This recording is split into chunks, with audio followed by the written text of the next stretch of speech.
কাকিমা, ও কাকিমা, এই দেখো আমি চলে এসেছি গো, আমি পারুল। ওরে বাবারে ঠাম্মি, কেমন আছো কেমন আছো? দাঁড়াও দাঁড়াও দাঁড়াও, ওইদিকে যাই, গিয়ে তোমাকে আগে একটা প্রণাম করে নি। বাপরে বাপ, তোমার সঙ্গে কত দিন ঝগড়া করিনি বলো তো ঠাম্মি। ওরে বাবারে বাবা, কেমন আছো বলো বলে পারুল ঠাম্মিকে তো প্রণাম করতে গেল। ওদিকে ঠাম্মি বলতে শুরু করে দিল, আরে বাবা থাক থাক থাক, তোকে আর আমার প্রণাম করতে হবে না, এক্ষুনি তো মুখ ঝামটা মারবি, সত্যকান্তে সর। কোথায় থেকে না কোথায় থেকে এলো, ঠাম্মি ঠাম্মি করতে করতে আমাকে ছুঁয়ে দিল। ওরে বাপরে বাপ ঠাম্মি, তুমি তো দেখছি একটু বদলাওনি। আমি তো ভেবেছিলাম তুমি 1 মাসের মধ্যে একদম বদলে যাবে। তো কাকিমা, কেমন আছো তুমি? ভালো আছি, তুই কেমন আছিস রে? আরে বাস, তুমি তো জানো আমি সব সময় একেবারে চাঙ্গা থাকি, তো তুমি চাঙ্গাই আছি। তারপর কাকিমা, বাড়ি ঘর দূরতে একেবারে 1 মাসের মধ্যে একেবারে ঝাঁকানাকা করে ফেলেছো। তো শুনলাম আমাদের রাজেশ দাদা নাকি বিয়ে করছে, তো কোথায় বিয়ে করছে কিছুই তো ফোনে জানালে না কাকিমা, ভুলেই গিয়েছো এই পারুলকে। ওরে বাবা, তোকে আমি ভুলি? আরে তোর দাদা তো কাল আশীর্বাদ, তোকে যেতে হবে। তো আমি তোর মায়ের কাছে খোঁজ নিয়েছিলাম যে তুই বাড়ি আসছিস কিনা। তোর মা তো আবার জানিস কিছুই বললো না। সে তো আমার পুরা কপাল গো, পুরা কপাল না হলে বুঝি ছোটবেলাতে মাকে হারাই, বলো আর কি হবে। এ মামার বাড়িতে গিয়েছিলাম, সেই পুরা কপাল, মামিদেরও মুখ ঝামটা খেয়ে এলাম 1 মাস ধরে। ও যাক, ছাড় ছাড় ছাড়, এসব কথা ছাড়। তো হ্যাঁ, যেটা বলছি, কালকে কিন্তু তোকে যেতে হবে, অবশ্যই সকাল করে একেবারে গুছিয়ে থাকিস। সে তো থাকবোই। ও হ্যাঁ কাকিমা, শুনলাম তোমাদের বাড়িতে নাকি একটা বিদেশি ঝাঁকানাকা এসছে, সে কোথায়? ওরে বাবা, ওই তো দেখছি দাঁড়িয়ে আছে। তো বিদেশি ম্যাম কেমন আছেন? এ তো একেবারে আমাদের ফান্টুস বিদেশি ম্যাম দেখছি। ওরে বাবা, কত সুন্দর দেখতে, দেখতে গালগুলো তো দারুণ নরম নরম লাগছে গো। আরে হাউ ডে ইউ, কে তুমি? আমাকে টাচ করছো কেন? যাও বলছি এখান থেকে। সে কি গো কাকিমা, এ তো দেখছি আবার ইংলিশ ঝাড়ছে পারুলের কাছে। শোনো গো মেয়ে, এই পারুলের মুখ দিয়ে যখন ইংলিশ বেরোবে না একেবারে ঝড়ের গতিতে, তুমিও ফুস হয়ে যাবে। কি ভাবছো কি? ও মাই গড, শেলি, এটা আবার কি? এই গাইয়াটা আবার কোথা থেকে উদয় হলো? আমার আর ভালো লাগছে না, একে গরম লাগছে, তার সঙ্গে আবার এই গাইয়াটা এসে উদয় হয়েছে। একদম না, একদম না। শোনো গো বিদেশি মেয়ে, সব ভালো, কিন্তু একেবারে গাইয়া বলবে না, তাহলে কিন্তু সহ্য হবে না। একেবারে এই হাত পা চালিয়ে দেবো কিন্তু, বলে দিচ্ছি। কাকিমা, তোমার এই বিদেশি ঝাঁকানাকাকে কিন্তু সাবধান করে দিও, আমি কিন্তু বলে দিচ্ছি হাত পা চালিয়ে দেবো। এই ছুরি, এই এসেই শুরু হয়ে গেছিস? থাম তো থাম, মাথার পোকা নড়িয়ে দিচ্ছে।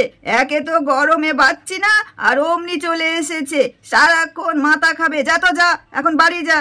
ও ঠাম্মি, তোমাকে যা মিস করেছি না আমি, ভীষণ মিস করেছি।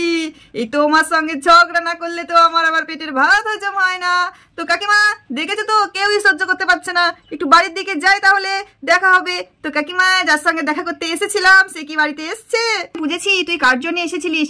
না রে, সে এখনো আসেনি, হয়তো কালকে চলে আসবে। ফোন করেছিলাম, রাস্তাতেই আছে, বললো ট্রেন লেট। ইস, সেটা যদি আমি আগে জানতাম তাহলে আমিও ট্রেনটা লেট করে ফেলতাম। যাকে দেখার জন্য আমার মন ছটফট করে, তাকে না দেখতে পারলে বুঝতেই পারছো কাকিমা। আরে যা তো, পাগলি মেয়ে একটা। আচ্ছা ঠিক আছে, এত বকবক না করে যা, আমি একটু পাড়ার কিছু লোকজনকে বলেছি, তাদেরকে আরেকবার করে বলে আসি। চল, তোর সঙ্গেই যাই। আর এই যে এলিনা, তোমরা সব ঘরে গিয়ে রেস্ট করো। আর হ্যাঁ, কালকে সকাল সকাল যেতে হবে, সেগুলো রেডি করে নিও। এই শালি শোন, তুই কি কি পড়বি সেগুলো সব রেডি করে নে। কাল যদি আমাকে জ্বালাস না, মা এটা পাচ্ছি না সেটা পাচ্ছি না করে, একদম কান মুলে দেবো কিন্তু। যা, সব ঘরে যা, গিয়ে সমস্ত কিছু রেডি করে নে। এই পারুল, আয় দেখি, আমি একটু পাড়ার দিকে যাবো। চলো কাকিমা, তুমি তো আমার একমাত্র সঙ্গী গো, তোমাকে ছাড়া আমার একটুও ভালো লাগে না। কি জানি বাবা, সেই রাজেশ দাদার বউটিটা আবার কেমন হবে। যাই হোক, চলো। এই চল চল চল, তোর সঙ্গে আমার একটা কথা আছে। আরে কাকিমা, ফিসফিস করে বলছো কেন? কি বলবে ঠিক করে বলো না। আরে এদিকে আয়, জানিস তো আমার শাশুড়ি মা। শোন, একটা কথা বলি, কিছু টাকা দিচ্ছি, একটা সুন্দর দিকে ড্রেস কিনে নিস, কালকে পরে যাবি, ঠিক আছে? কেন গো কাকিমা, আমার যা আছে তাইতে হয়ে যাবে তো। আরে শোন, বেশি বকিস না, যা বলছি তাই কর। কিছু টাকা দিচ্ছি, যা গিয়ে একটা ভালো ড্রেস কিনে নে। সত্যি কাকিমা, মা নেই ঠিক আছে, কিন্তু তুমি আমার মনের কথাটা বোঝো। বলে এদিকে পারুল আর সবিতা দেবী দুজনে পাড়ার দিকে বেরিয়ে গেল। তো দেখা হচ্ছে অন্য বাড়িতে।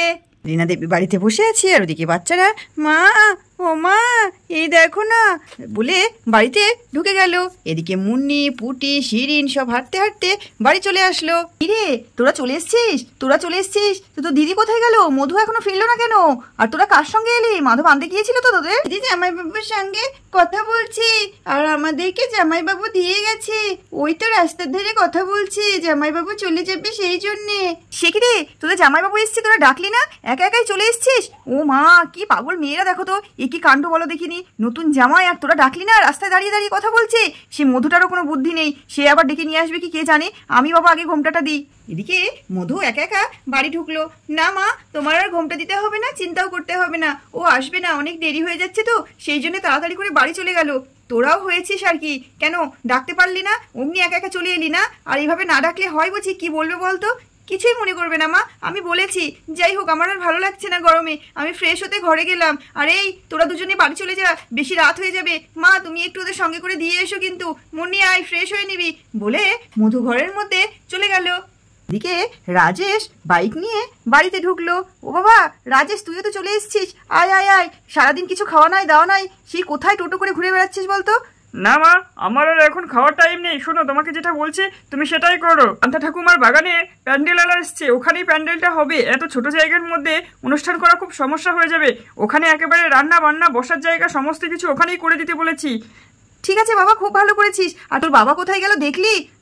না না, বাবা মনে হয় আসছে। আর হ্যাঁ, যেটা বলতে গেলাম, প্যান্ডেলাররা প্যান্ডেল করছে। মা তুমি অবশ্যই একটু হাতে করে চা নিয়ে এসো। আর আমি আর এখন কিছু খাবো না, একেবারে রাত্রের খাবার খেয়ে নেব। ও বাবা, তার বললে হয় নাকি? এখন কিছু মুখে দিয়ে যা। না না মা, আমার সময় নেই। এদিকে প্যান্ডেলারদেরকে বুঝিয়ে দিতে হবে কেমন কেমন হবে না হবে। আচ্ছা আমি আসছি, তুমি এক কাজ করো, তুমি চাটা নিয়ে চলে এসো। বলে রাজেশ বাইক নিয়ে বেরিয়ে চলে গেল। মুনি তুই গিয়ে ফ্রেশ হয়ে নে। আর হ্যাঁ, কালকে অনেক সকাল সকাল উঠতে হবে, দিদির আশীর্বাদ বলে কথা।